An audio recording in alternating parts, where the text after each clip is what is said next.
확률이 매우 낮은 일이 실제로 일어났을 때 보통 이렇게들 말하죠. 복권에 당첨된 것 같아.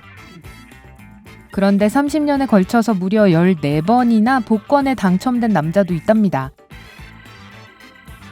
말도 안 될 것 같지만 이건 수학 천재 스테판 만델의 실제 이야기입니다. 이 모든 것은 1960년대에 한 가난한 루마니아의 회계사가 가족을 먹여 살리려 힘들게 생계를 꾸려 나가다가 시작된 일입니다. 그의 월급은 너무 낮았고 그는 점점 더 절박해지고 있었죠. 한 달 월급 88달러로 생활한다는 건 거의 고문에 가까웠거든요.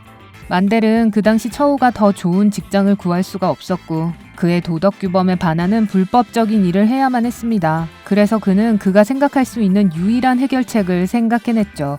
그것은 복권이었습니다.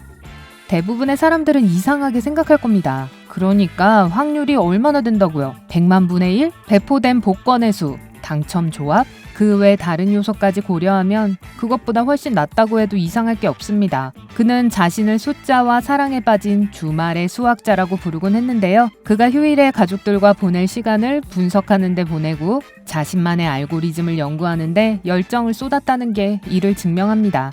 그리고 몇 년 후에 드디어 준비가 되었습니다. 만델은 그의 연구 결과를 결합적 압축이라고 불렀습니다. 그는 그 방법을 공개하길 꺼렸지만 그가 주장하기를 6개의 당첨 숫자를 가진 복권에서 5개의 숫자를 정확하게 예측할 수 있다고 했다는군요. 즉 복권의 당첨 확률을 수백만 분의 1에서 수천 분의 1로 바꿀 수 있다는 겁니다. 그럼 확률이 확 높아지는 거겠죠? 친구들과 친척들의 도움을 얻은 만델은 복권을 엄청 많이 구입했습니다. 알고리즘을 사용해 당첨될 확률이 높은 숫자들을 골랐죠. 그리고 그 모험은 결실을 맺었습니다. 그는 1등에 당첨됐고 그 금액은 19,000달러에 달했습니다. 그에겐 그를 도왔던 모든 사람들에게 빚을 갚고도 꽤 많은 돈이 남았는데요. 그의 순이익은 4,000달러였습니다. 새 삶을 시작하기에 충분한 돈이었고 그는 그 일을 바로 실행에 옮겼습니다. 만델은 가족의 짐을 꾸려 서유럽으로 가서 4년 동안 이곳 저곳으로 이사를 다닙니다. 하지만 그런 생활 방식은 특히 가족들과 함께라면 참 힘들죠. 그래서 그는 마침내 호주에 정착했습니다. 유럽에서 꽤 먼 곳인데 말이죠. 그곳에서 그는 복권 사업에 대한 연구를 계속하기로 결심했고 성공했습니다. 그가 호주 시민권을 얻었을 때 그의 신분으로 모든 영연방 자원에 접근할 수 있는 자격도 얻었습니다. 그건 그가 영국의 복권 시스템에 참여할 수 있다는 의미였고 영국의 시스템은 그 전에 그가 당첨됐던 루마니아의 것보다 훨씬 단순했습니다. 그래서 그는 바로 연구를 시작했고 얼마 지나지 않아 생각해낸 아이디어는 그를 백만장자로도 범죄자로도 만들 수 있었죠. 범죄 이야기는 조금 일찍 꺼낸 듯하니 우선 만델이 무슨 생각을 했었는지부터 알아볼까요? 그의 새롭고 진보된 방법은 단순함에 있어서 꽤 천재적이라고 할 수 있습니다. 만델은 복권에 매번 당첨되기 위해서는 숫자 조합이 들어있는 복권을 전부 구입하기만 하면 된다는 것을 깨닫습니다. 그걸 다 산다니 말도 안 되죠? 저도 알아요. 하지만 그는 그 일의 해결책을 찾았고 실행에 옮겼습니다. 그의 계획은 총 6단계였는데요. 첫째, 우선 복권에서 나올 수 있는 숫자 조합의 총수를 계산했습니다. 예를 들어 1에서 40까지 중 6개의 숫자를 선택해야 하는 경우라면 조합은 383만 8,380개가 나옵니다. 네, 못 믿겠다면 직접 세어보세요. 둘째, 당첨금이 조합한 수의 총액보다 3배 이상 큰 복권을 찾습니다. 이것은 매우 중요했는데요. 그렇게 하지 않으면 그는 아무것도 당첨이 되지 못하거나 돈을 잃을 수도 있었기 때문이죠. 잠시 후면 이 말이 무슨 뜻인지 아실 겁니다. 셋째, 그는 조합의 수가 들어있는 복권을 모두 구입하기 위해 자금을 모아야 했는데요. 이것이 가장 힘든 부분이었죠. 그는 사람들에게 그의 방법이 효과가 있다는 것을 확신시키고 그들이 자신을 후원하도록 설득했습니다. 복권을 최대한 많이 사서 자신에게 보내달라고 했죠. 투자자들과 당첨금을 나누겠다고 약속했고요. 그리고 얼마 후 그의 사업 아이디어는 대박을 터뜨리려는 수백 명의 후원자들을 끌어모을 수 있을 정도로 인기를 얻었습니다.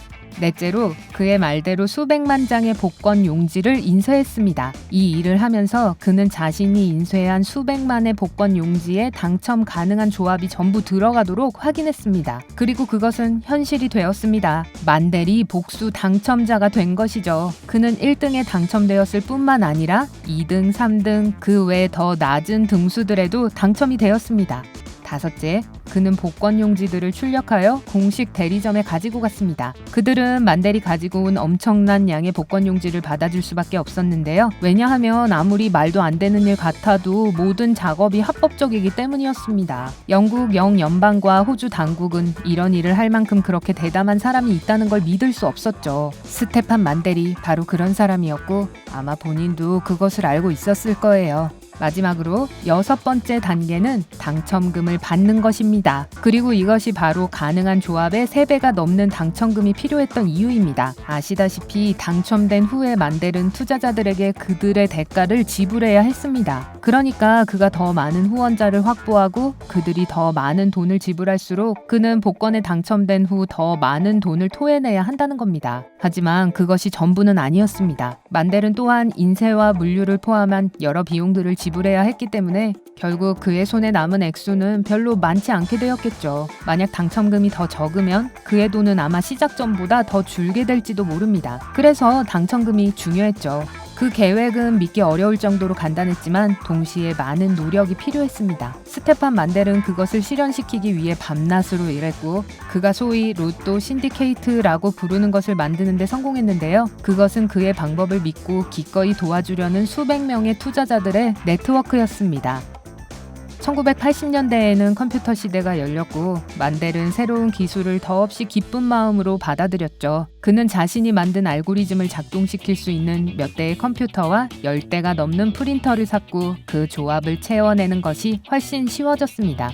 그 후 10년 동안 그와 그의 신디케이트는 호주와 영국 전역에서 12개의 복권에 당첨됐습니다. 하지만 그런 계획은 눈에 띄지 않을 수 없었죠. 완전히 합법적이긴 하지만 한 사람이 계속 속임수를 쓸 수 있다는 것을 관계 당국이 그냥 보고만 있을 수는 없었기 때문에 호주에서는 복권법이 2번 바뀌었습니다. 처음에는 집에서 복권 용지를 인쇄하는 것을 금했고 지금은 상점에서 직접 구입해야 합니다. 그리고 나서 대량으로 구매하는 것을 금지했습니다. 그래서 만델은 서쪽으로 눈을 돌렸습니다. 그의 많은 성공에도 불구하고 만델은 그리 많은 돈을 벌지는 못했습니다. 이제 만델이 원하는 것은 전 세계적으로 화제가 되는 것이었고 그래서 그는 미국의 버지니아 복권에 목표를 두었습니다. 그때가 1992년이었는데 대략 700만 달러의 복권 구입 비용 대비 3배가 넘는 2,700만 달러라는 엄청난 액수의 당첨금이 걸려 있었습니다.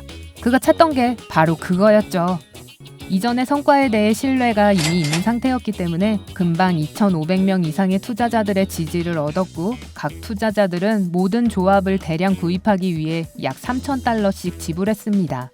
그리고 나서 그는 시드니에 있는 자신의 작전 기지에서 모든 복권 용지를 인쇄해서 미국으로 운송했습니다. 드디어 큰 게임이 시작된 거죠.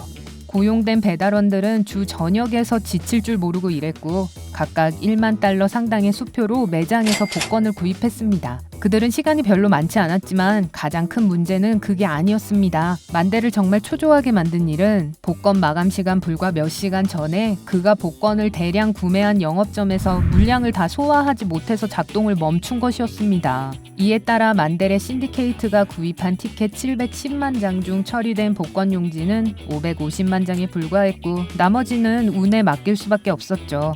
이제 복권에 당첨되기 위해 그가 할 수 있는 일은 그저 그가 사는데 실패한 160만 장의 복권 중에서 당첨자가 나오지 않기를 바라는 것뿐이었습니다.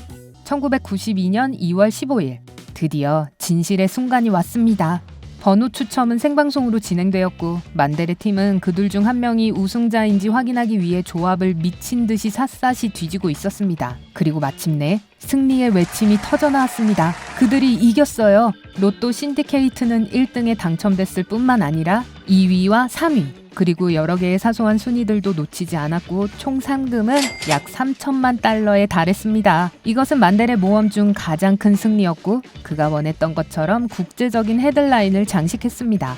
하지만 우리가 너무 잘 알고 있듯이 돈은 모든 것을 망치죠. 스테판 만델 자신이 백만장자가 된 반면에 그의 투자자들은 그들이 쓴 돈에 대해 적은 보상밖에 받지 못했습니다. 게다가 그들은 그가 의무를 이행하지 않았다고 고소할 수도 없었는데요. 엄밀하게 말하면 보상을 하긴 했거든요.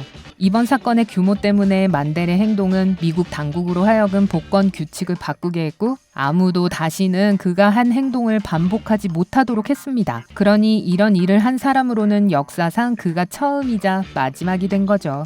그는 수백만 달러를 벌었음에도 불구하고 거기서 멈추지 않았습니다. 그리고 2004년에 그는 이스라엘에서 20개월의 징역형을 선고받았는데요. 그곳에서 또 다른 복권 당첨을 시도했다가 실패했기 때문이었습니다. 아마도 그 덕에 만델이 정신을 차리게 됐던 것 같네요. 2006년 감옥에서 풀려난 이래로 그는 호주 해안 근처의 열대섬에서 조용한 삶을 살고 있습니다. 하지만 그는 전 세계에서 복권 게임을 바꾼 사람으로 영원히 기억될 겁니다. 여러분도 복권을 사본 적이 있으신가요? 댓글로 알려주세요. 오늘 새롭게 알게 된 것이 있다면 영상에 좋아요를 누르고 친구와도 공유해주세요. 하지만 잠깐! 아직 복권에 전 재산을 걸지는 마세요. 여러분이 확인해야 할 2,000개 이상의 멋진 영상이 기다리고 있습니다. 왼쪽, 오른쪽 중 하나를 클릭하고 즐겁게 감상하기만 하시면 돼요. 삶의 밝은 면에 머무르세요.